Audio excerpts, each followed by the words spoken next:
All right, in this video, I'm going to show you how to calculate the percent change in mass.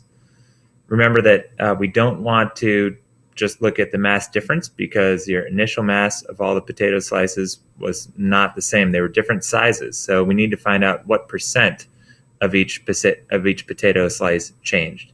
So we need to recreate this formula right here. Percent mass change is equal to the final mass minus the initial mass divided by the initial mass times 100. So the first step is to click on the cell here at the top, E2, and start by typing in an equal sign that tells the computer we want a formula. Now we need to put this part in, final mass minus initial mass. We need to put this into parentheses. So I start with my beginning parentheses, so I hit Shift 9.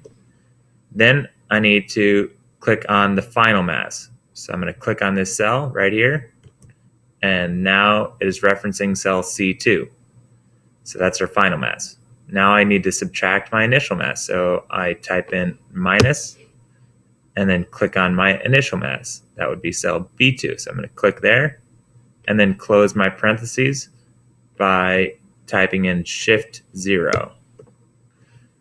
Now I need to divide that whole thing by the initial mass. So I'm going to type in a forward slash. That's at the bottom right of your keyboard. And so great. So now I've got the final mass minus initial mass divided by, now I need the initial mass. So that's this one over here. So I'm going to click on B2.